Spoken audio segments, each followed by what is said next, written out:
A fines de los años 60 se produce la reforma universitaria, que va a producir cambios estructurales en varias universidades chilenas, y por otro lado va a permitir la modernización de programas, lo que va a generar la fundación de las primeras escuelas de diseño profesional en Chile. Así surgen en la Universidad de Chile y en su sede en Valparaíso los primeros departamentos, y en la Universidad Católica también la fundación de la Escuela de Diseño.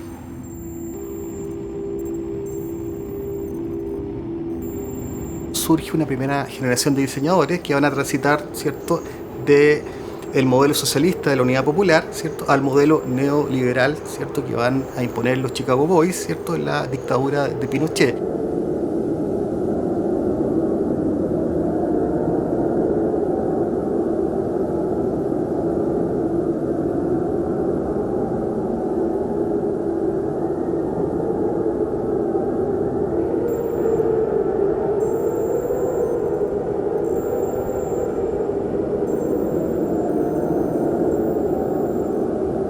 Se comienzan a gestar en Chile como dos miradas. Una mirada más racionalista, ulmiana, ¿cierto?, más tecnológica, más con pretensiones más científicas y más vinculada al diseño de productos, que es la de Boncier, frente a otra estrategia o práctica o forma de hacer diseño, que era la que venía desarrollando la oficina de Vicente Larrea o gente como Luis Albornoz, que tenía, digamos, una mirada más expresionista, más ligada a la cultura.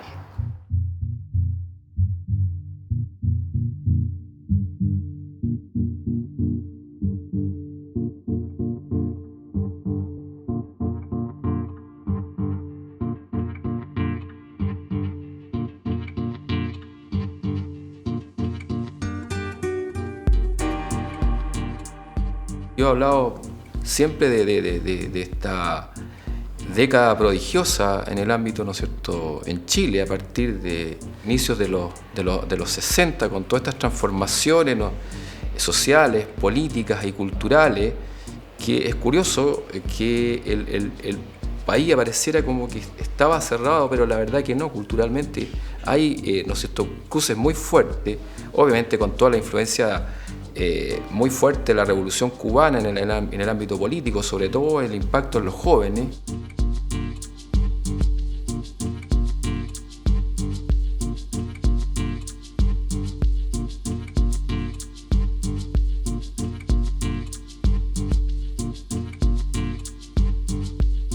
En ese ambiente de transformaciones va a aparecer estos diseñadores, que muchos de ellos no son diseñadores de profesión, sino que habían estudiado en la Escuela de Arte Aplicada de la Universidad de Chile o la Escuela de Arte parte, ¿no es cierto?, la Universidad Técnica del Estado, la Escuela de Publicidad.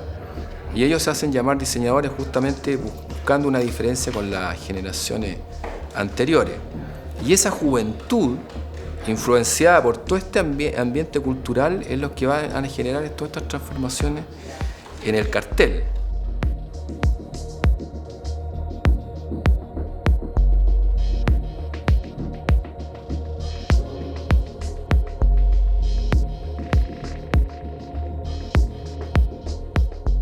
Toda esta mezcla, ¿no es cierto?, de referentes que tiene de todo un poco, de la psicodelia, del pop art, de la escuela Suiza, ¿no es cierto?, de lo que se ha hablado del estilo tipográfico internacional, y también la paleta de colores, ¿no es cierto?, cromática de lo precolombino, la artesanía, estas referencias de búsqueda de una figura, de una representación iconográfica que se acercara a un poco a un ambiente que de alguna manera algunos grabadores chilenos de los 50, 60 habían ido trabajando en su discurso visual, en su construcción iconográfica, de representación del protagonismo del pueblo, porque creo que es un gran cambio que hay, ¿no es cierto?, entre lo que pasa antes de los 70 y que va a pasar después con el discurso del cartel político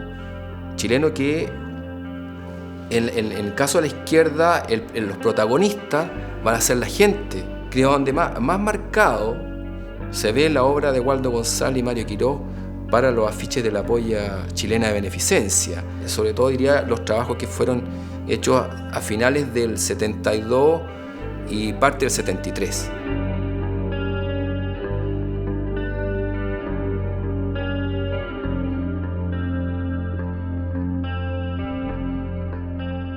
Indiscutiblemente el Estado tuvo mucha importancia a liberar, ¿no verdad?, a los artistas dentro de sus creaciones, al estimularlos a ir mucho más allá de lo que habían hecho antes, al generar en ellos un compromiso marcado de lo que significa todo este quehacer. Pero también habían instituciones importantes, aparte del Estado, como la polla chilena de beneficencia, como los discos que mantuvo, el desarrollo del muralismo también. Es decir, yo creo que renace el arte y toma una fuerza muy especial.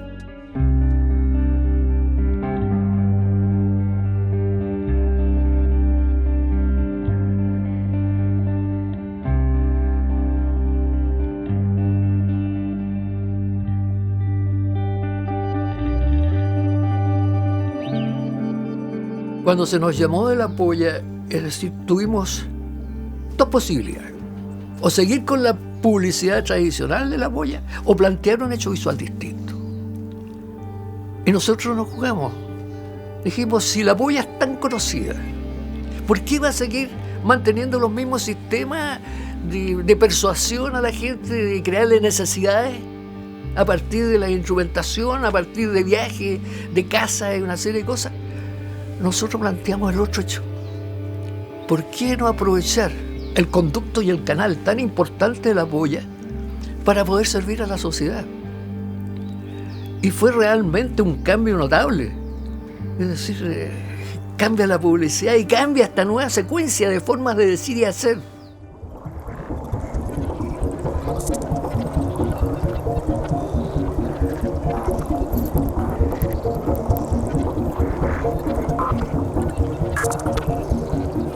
Pero fundamentalmente servimos a la gente, al pueblo, a la sociedad, a la señora, a las madres, a los niños, a los ancianos, a la gente con problemas físicos, a todos ellos.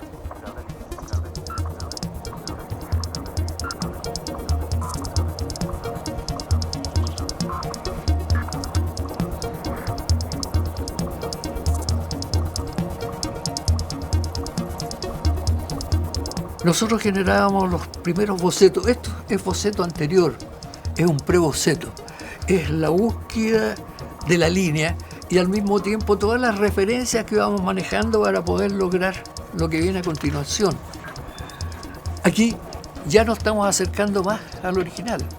Es decir, ya comienzan a aparecer los efectos de boceto iniciales con mucho nivel de abstracción hasta llegar al original, que ese es el boceto final. Entre aquello y esto hay por lo menos sus 20 o 30 bocetos, porque hay que estudiar las imágenes, hay que estudiar los personajes, los actores y cómo actúan estos actores en el escenario gráfico que allí tenemos, y luego ir definiendo todo lo que era el proceso de diagramación.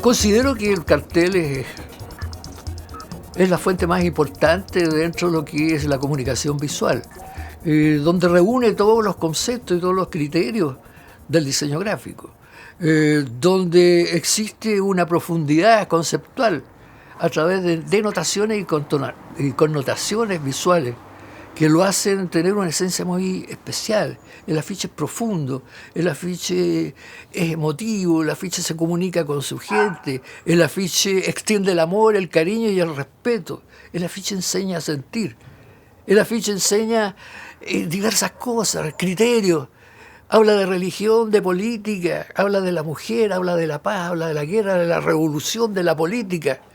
Es decir, es un elemento completo dentro de lo que es el desarrollo de la gráfica y del diseño nuestro.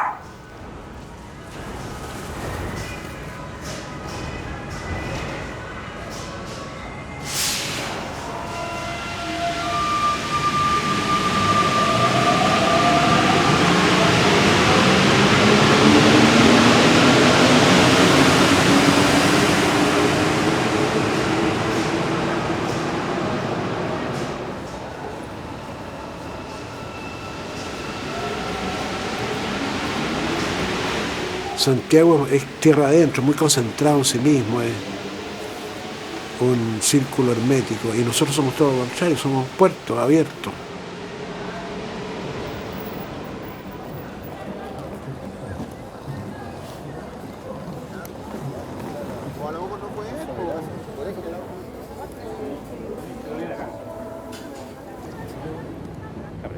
Las imágenes, miren. Y están pegaditas. Están preciosas.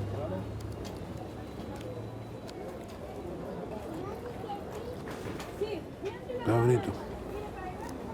¿Ya cómo lo tienes este, oye? Esto se vale 12. ¿12? Sí, regalado. Déjamelo un día a mí. Pues. Bueno, Machado. Bueno, Bueno. Oiga, después tengo este de Roma, todo lo que es Roma, pero con foto ancho. y ese es el antiguo salido. Bonito, viene, incluso viene con el Súper bonito, sí lo estuve viendo. Más que el afiche, creo yo que era la producción de libros. ¿Ah? Pero también el afiche, porque eso iba, una cosa iba con la otra. Por ejemplo, ese afiche de ahí, el afiche del Paraíso que hice yo en el 70, me parece la primera edición, no es un afiche de político, digamos, pero es un afiche social, en el sentido de que hay un interés por la ciudad, un interés ciudadano. ¿No? En ese momento llegaba a Valparaíso un gran editor, que es Oscar Luis Molina, que venía de Barcelona, y se instaló en la Católica de Valparaíso, y Raúl Alán en esa época le pidió que fundara una editorial. Y él hizo ediciones universitarias de Valparaíso, donde yo trabajé mucho tiempo. Por ejemplo, este libro, que es una reedición, esta es una reedición actual, casi actual, de una antología que el mismo Neruda hizo sobre su poesía sobre Valparaíso, o sea, una antología personal de sus mejores poemas, según él, sobre Valparaíso, ilustrada por Sergio Rojas, que fue profesor de la Universidad de Valparaíso, con ilustraciones muy interesantes. Esto, por ejemplo, no se pudo haber hecho durante el gobierno militar, imposible. Se hizo antes del gobierno militar. Lo mismo que esto, que es una crítica a Walt Disney y a las relaciones humanas que habían entre sus personajes, que hizo Ariel Dorfman y Armand Matelar, el Pato Donald con sus sobrinos, y él abusando de sus sobrinos en realidad, y una relación que no era sanguínea directa, digamos, sino que tíos, sobrinos, y que no habían padres e hijos, y madres, digamos.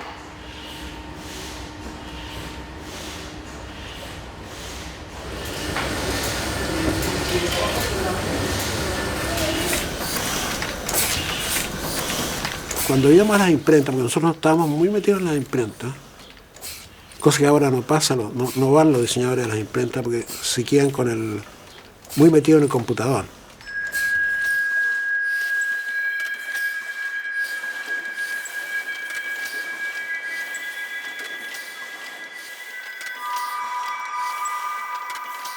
nos dimos cuenta que las prensas offset, cuando ya habían impreso el libro, tenían que pasar muchos pliegos para limpiar las planchas de la tinta que había quedado.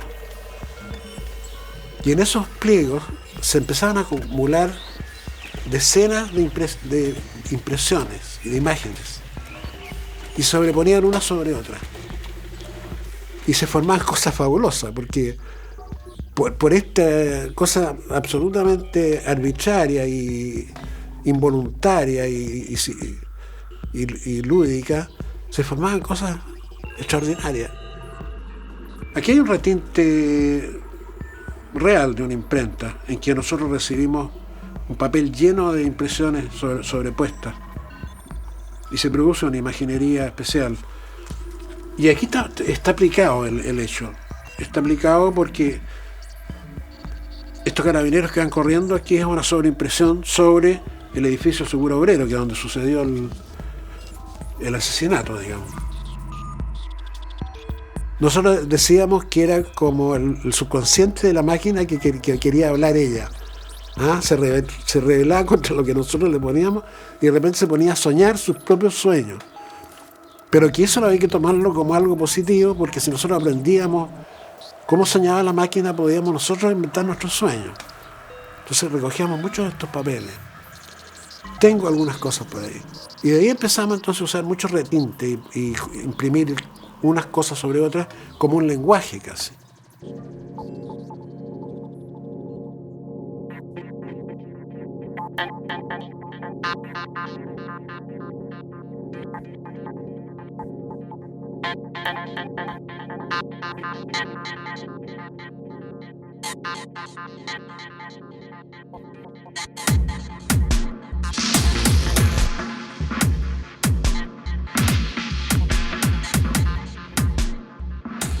Como el uso del color saturado, el uso del color plano, el uso de la línea, del contorno para resaltar la figura también se estaba dando en el pop art, se estaba dando también en las revistas. Cuando tú revisas las revistas Graphics, Geographic, aparecen ahí, sobre todo, ¿no es cierto?, un referente que reconoce Vicente Larrea, uno de los realizadores importantes de cartel de la época, a Celestino Piatti, suizo, que toma también esta referencia para exaltar la figura del contorno negro, que también lo había tomado o lo estaba realizando en las brigadas muralistas políticas, ¿no es cierto?, de izquierda, como la BRP, con la Elmo Catalán, que usan este elemento formal para rescatar la figura de la muralla y que se convierte finalmente en parte de una estética propia.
Como personas con inquietudes intelectuales, teníamos mucha recepción de suscripciones a revistas de diseño externas. Por lo tanto, estábamos al tanto de lo que estaba pasando en Alemania y en Europa por la Gebrauchsgrafik y por la Communication Art y la Print que nos venían desde Estados Unidos.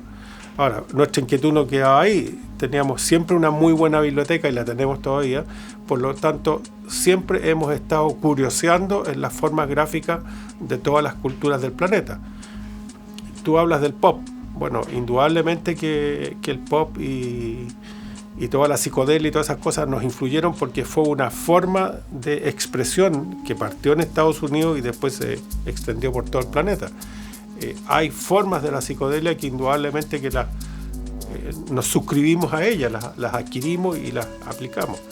Hay muchas formas latinoamericanas, ¿verdad?, que están en parte de nuestra educación básica que recibimos en la Escuela de Artes Aplicadas.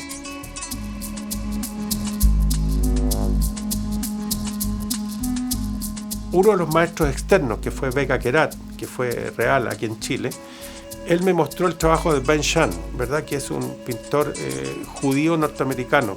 Y él desarrolló afiches, también desarrollando un estilo tipográfico, que a mí me influyó mucho, y dije, bueno, este es tan fácil que hasta yo puedo hacerlo. Entonces, de ahí salen las letras de Quilapayún, que son las primeras.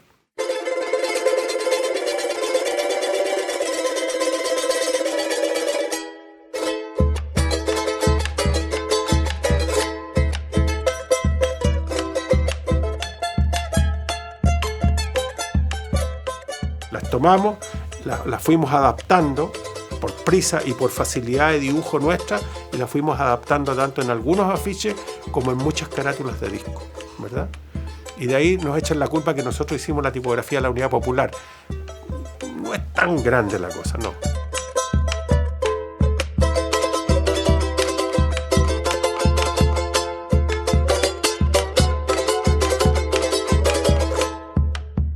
Hay que decir cómo empezó, por ejemplo, la nueva canción chilena, con un llamado Carlos Quesada, miembro del Quilapayún, con el cual coincidimos en la Escuela de Arte Aplicada. Él estudiaba cerámica y yo estudiaba gráfica, ¿verdad?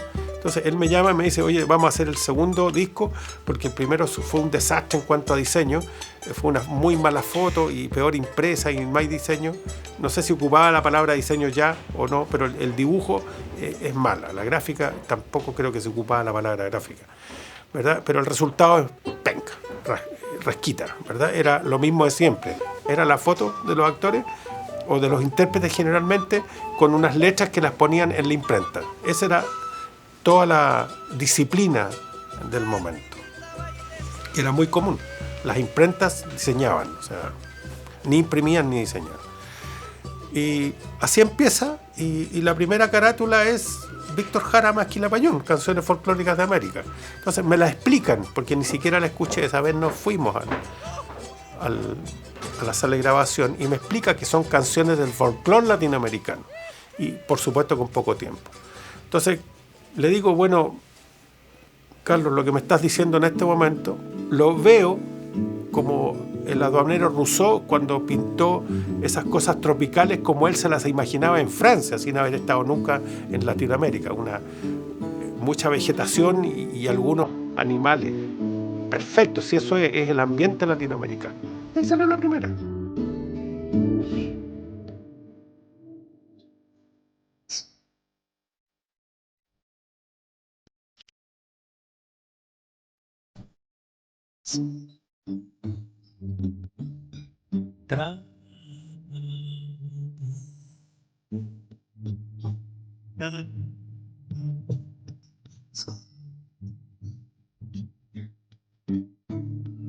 Después viene otra que es rupturista. Ahí ya llega la Juventud Comunista y nos encarga Por Vietnam, también con los Quilapayún. Entonces, oye, Por Vietnam teníamos la información al día, porque Vietnam nos tocó a todo el planeta, ¿verdad? ¿Qué es lo que estaba pasando? Y buscando información nos fuimos a la librería PLA, Prensa Latinoamericana, en la calle Maquíver estaba. Y buscando información en revistas impresas en China, ¿verdad? Aparece la foto de este guerrillero con todo el pelotón detrás y detrás la selva. Entonces, no sé si el Toño o yo decimos, esta es la foto. Y el Toño la aísla, ¿verdad? Con témpera blanca, la recorta manualmente, le toma una fotografía de alto contraste y empieza el proceso de alto contraste y después es Antonio el que la hace y presenta 3 exposiciones con 3 tiempos diferentes y con 3 tamaños diferentes sobre el mismo tamaño de papel. Y esa sería la carátula, sin ningún título. O sea, la segunda carátula ya era otro rompimiento más con la famosa foto de los actores. Producíamos un promedio de 3 o 4 carátulas mensuales, más 3 o 4 afiches, así que olvídate de mucho brainstorming y cosas así que ni entendíamos para qué servían. Todavía no entendemos. Entonces, era así, era una cosa tremendamente dinámica. La hierba de los caminos la pisan los caminantes. La hierba de los caminos la pisan los caminantes. Y a la mujer del obrero la pisan 4 tunantes de esos que tienen dinero. Y a la mujer del obrero la pisan 4 tunantes de esos que tienen dinero. Hay otro referente importante que fue la película El submarino amarillo de los Beatles.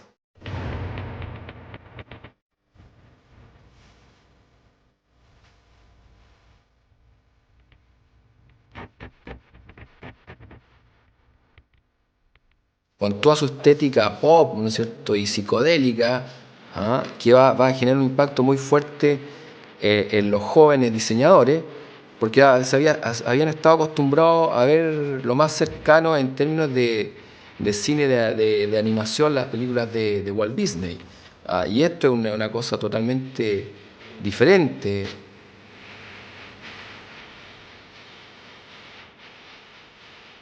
Contracultural. Es como la cultura oficial del hacer el buen dibujo, el dibujo correcto, lo académico. Y esto se ve reflejado, yo creo que también, muy fuerte, en todo el trabajo de las carátulas de disco que hicieron los hermanos Larrea y Luis Albornoz para el DICAP.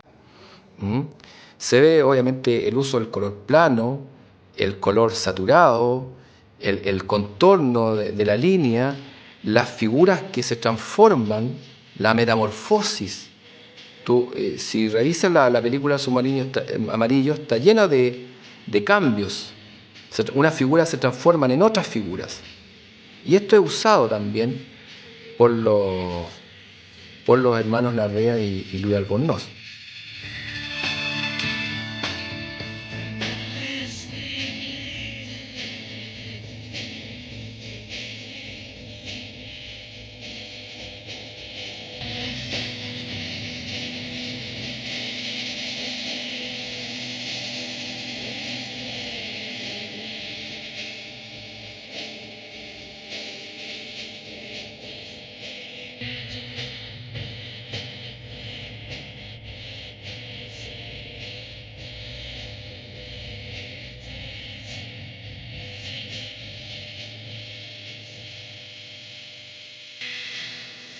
Habían formas que se adaptaban, por ejemplo, esa foto de Ángel Parra con los anteojos grandes. Es a propósito que le pusimos los anteojos grandes, porque la estructura en los bocetos se ve, eran de canciones un poco pop y un poco de la moda. Eran anteojos que se usaban en toda la psicodelia. No los usó nunca Ángel Parra, pero se los pusimos y él participó del juego y le explicamos: tu rostro en alto contraste con tus facciones bien auténticas chilenas, con tus mostachos grandes, blanco y negro, y toda la parte de los anteojos colorida, porque estamos viendo un mundo que tiene los dos contrastes y lo estábamos viendo en Chile.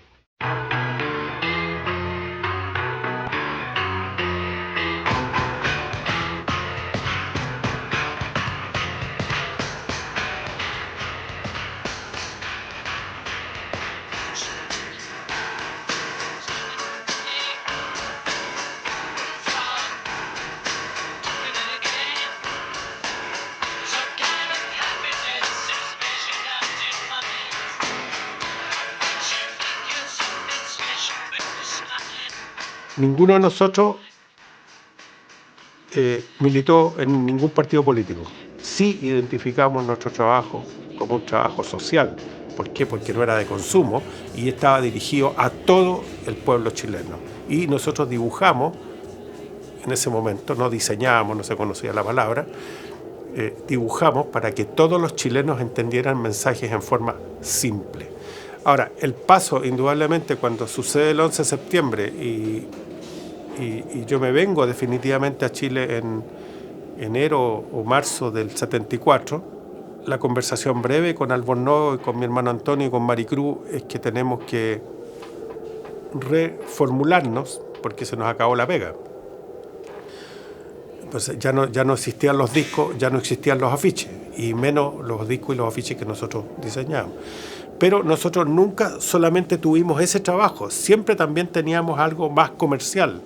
Siempre estuvimos trabajando o con quesos en el sur o con otras producciones fabriles que habían. O sea, eso en menor escala que la música y que la cosa social siempre la tuvimos, ¿verdad? También seguimos trabajando de eso.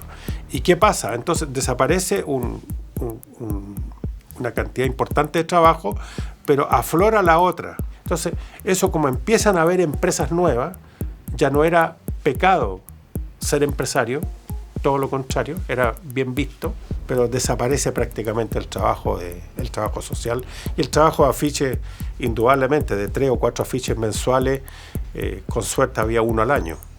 El afiche pierde alma, no hay compromiso de ningún tipo. Ni los gobernantes ni los gobernados tienen el camino que tenía antiguamente el afiche de comunicación. Ya el afiche es un arma peligrosa. El gobierno de facto no genera un desarrollo de estas piezas gráficas, como muchas otras cosas que desaparecieron. El afiche comienza a ser netamente publicitario, solamente comprometiéndose a publicitar, a persuadir a la gente. Pero la profundidad del mensaje, la emoción del mensaje, desaparece. Y nosotros, junto con eso, desaparecimos por mucho tiempo. Es decir, 10 años, que estuvimos a la sombra, que no nos llamaban, ni los antiguos clientes que teníamos nos llamaban, porque nos marcaban con un régimen socialista, porque nos ubicaban como ente peligroso, y que realmente fue duro. Y felizmente yo en mi casa guardé afiches de la Polla y los tuve durante todo ese periodo. Los veía en el golpe militar como los quemaban, y una pena tremenda, y los guardé, y es lo que ha quedado hasta ahora.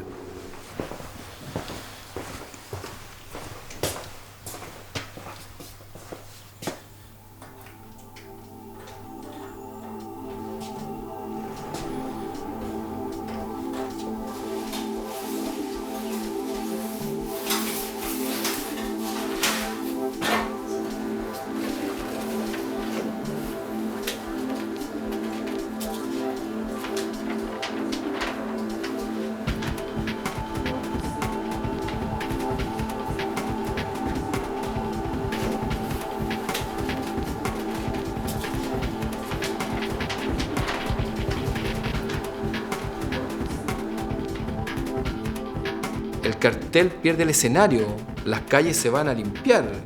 Una de las primeras medidas que toma el gobierno militar es limpiar, pintar las calles, esa asepsia. Obviamente que tiene que ver con el mundo militar, todo tiene que estar limpio. Y aparece una iconografía más depurada, diría yo más abstracta, y ahí adquiere muy fuertemente la presencia del racionalismo suizo, también de la escuela de Ulm, que otro referente que deja Gibbon Siepe cuando está en Chile entre el año 69 y 73, y que creo que al trabajar con la abstracción, tú trabajas con la neutralidad. Es más difícil reconocer los objetos, no aparece el sujeto, deja de tener protagonismo la gente, aparecen las figuras abstractas, aparecen las figuras geométricas. y resurge obviamente el concepto de la propiedad privada.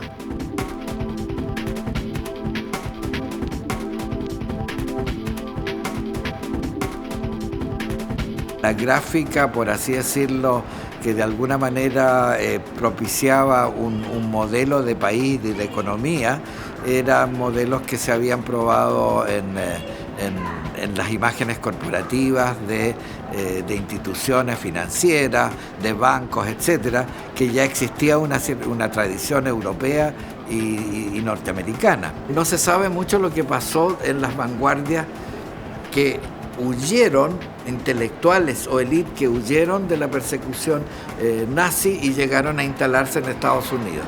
Cuando uno escucha a Estados Unidos, son todos unos estúpidos, unos ingenuos, y no, hay gente tremendamente importante y creativa. Y en Estados Unidos, los grandes diseñadores de esa época provienen de aquellos que se habían arrancado, habían estudiado la Bauhaus, y eran brillantes que improvisaron la publicidad de la época.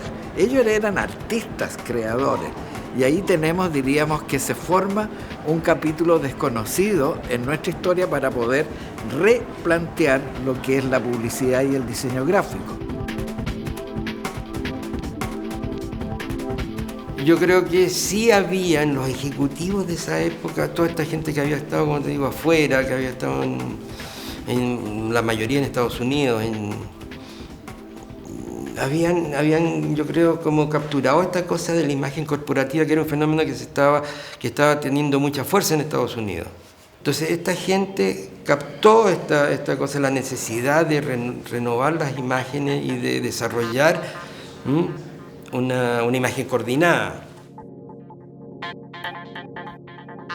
Logos de muchos bancos.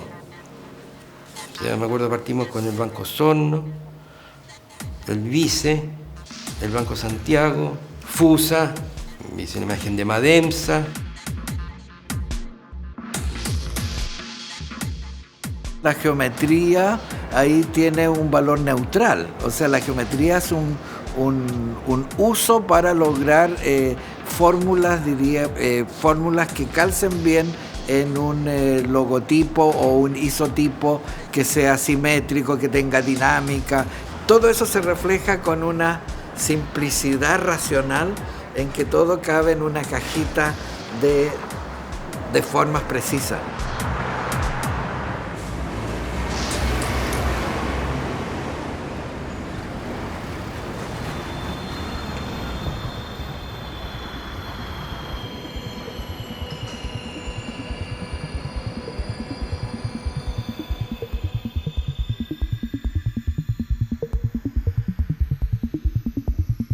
El primero que hace esto ya marca la pauta más o menos en los fines de los 50, que es el Chase Manhattan Bank de Chermayeff y Geismar.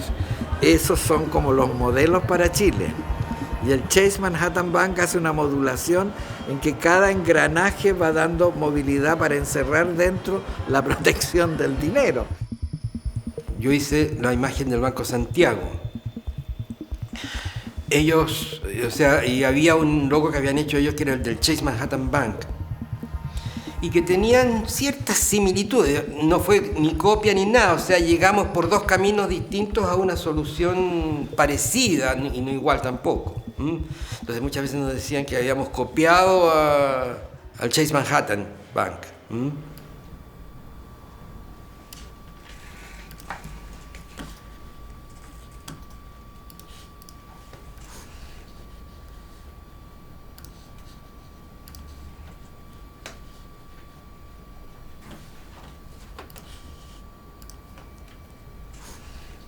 Yo saliendo a la vida profesional, habiendo terminado la universidad, que el año 76, 75, 76, había que ganarse la vida. Y claro, en el oficio yo empecé a tomar algún encargo, resolverlo sin saber cómo se resolvían. Y eran encargos comerciales, cosas que no se usaban. En el territorio de las marcas, imágenes de productos, en fin. La petición de los clientes era bien pragmática, era conseguir un resultado determinado. Y claro, yo tengo la impresión de que nosotros íbamos para un lado muy singular y teníamos cierta afinidad por una belleza más europea, podríamos decir, y de repente, después de que pasó el periodo de Allende, empezamos a convertirnos en americanos, en norteamericanos, más o menos, con esa estética más aséptica, más limpia, colores puros, ¿no es cierto? Por ejemplo, uno tomaba una caja de chocolate europea y era como con esfumados, con hartas cosas que mirarle, ¿no? Y la imagen americana bastante más limpia, concreta, más despejada, ¿no? Va al tiro al hueso.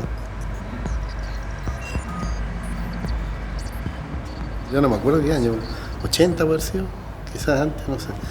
Aparece esta idea de la imagen corporativa. Entonces necesitan una marca mejor. Salud, el grueso era el remedio. Hoy día uno compra galletas y flores y el diario adentro de la farmacia, pero en esa época era más remedio. Algo con la salud.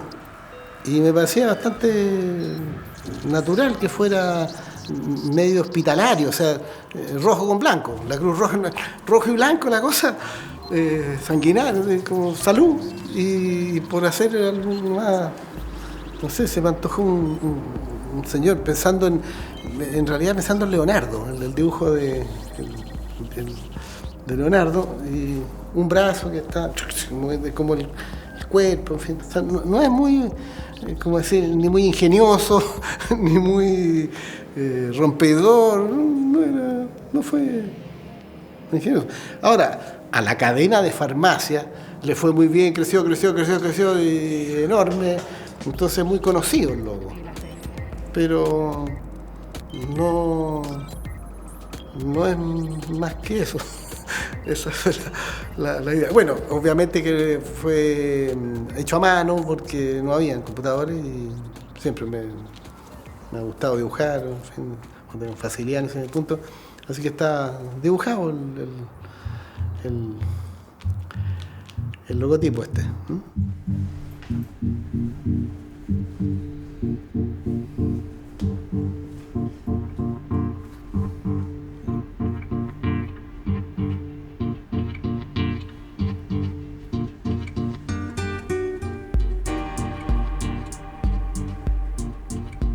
El 85, el 86 llegué a Chile de vuelta y obviamente yo ya mi cabeza había cambiado, mi mundo se había ampliado lo suficiente, había tenido muy buenas experiencias trabajando con clientes norteamericanos y también trabajando con grandes diseñadores. Entonces obviamente que mi visión era tremendamente crítica con lo que estaba pasando.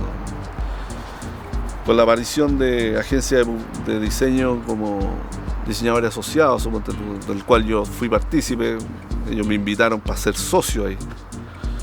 Y la verdad que ellos fueron los que me convencieron para que me devolviera, para que regresara.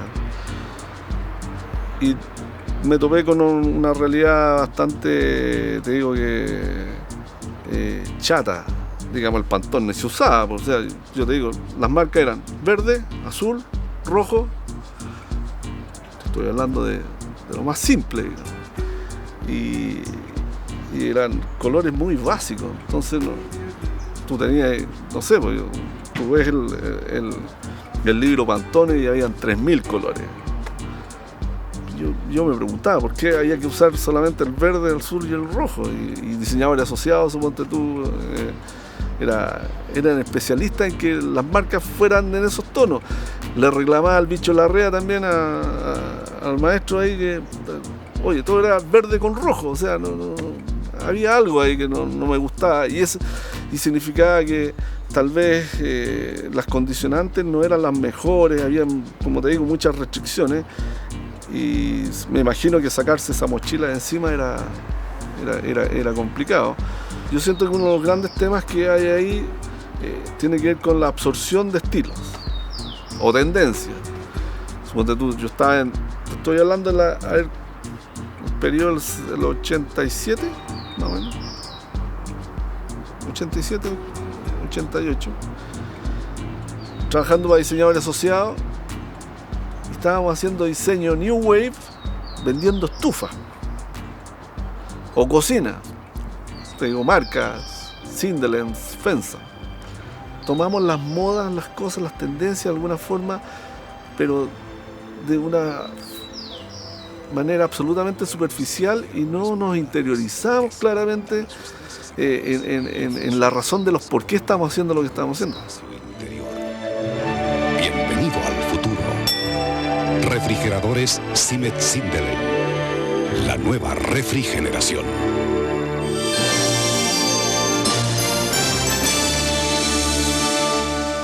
La de las lavadoras arrugan. En cambio, la lavadora Computer 3 de Fensa no arruga, gracias a la innovadora tecnología de su sistema Hydrostop, que deja su ropa flotando hasta que usted lo desee, a su control de temperatura y a su exclusor de centrifugado. Así, su ropa quedará limpia y libre de arrugas, lista para un planchado fácil. Otra innovación tecnológica, Fensa, hecho para la mujer. En general, casi todos quienes que trabajan en gráfica vienen de una vertiente más bien de la plástica, o tenemos un interés por la cosa plástica, por la cosa estética, digamos por el arte. Hay un interés en la cosa plástica. Y resulta que esto de las marcas y del packaging de los productos es una cosa de mercado. Entonces, al juntar esta cosa, se produce algo curioso, como que lo prioritario es el resultado en la cosa comercial. Pero fíjate, yo hago una distinción entre el diseño de las agencias de publicidad y el diseño de las oficinas de diseño. Porque hasta mediados de los 80 no había una distinción clara. Eran muy pocas las oficinas de diseño. Y obviamente que la publicidad es otro tema que te digo, yo nunca quise realmente participar ni me ha interesado, porque encuentro que es bastante más frágil a los vaivenes que tienen que ver con las metas, en el caso de las marcas, claramente asociadas como decía anteriormente, a las metas de corto y mediano plazo. Y lo que sí considero que el diseño siempre ha estado comprometido con las metas de largo plazo de las empresas, de las instituciones, de lo que sea. Y esa es una gran distinción.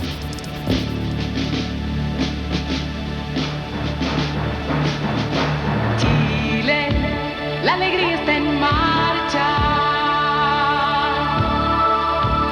En la transición que se produce de la dictadura, ¿cierto?, al gobierno de la Concertación, el diseño gráfico va a comenzar lentamente a despegarse de este modelo más funcionalista, más racionalista. Irrumpen los medios digitales. Por lo tanto, cada vez más las herramientas de diseño, ¿cierto?, comienzan a ser más accesibles, lo que va a permitir que se vayan, sobre todo ya a fines de los años 80, y cuando ya entramos al cambio de gobierno, digamos, un acercamiento o una recuperación de ese expresionismo que había sido propio, ¿cierto?, de el gobierno de Allende, digamos, y también de los años 60.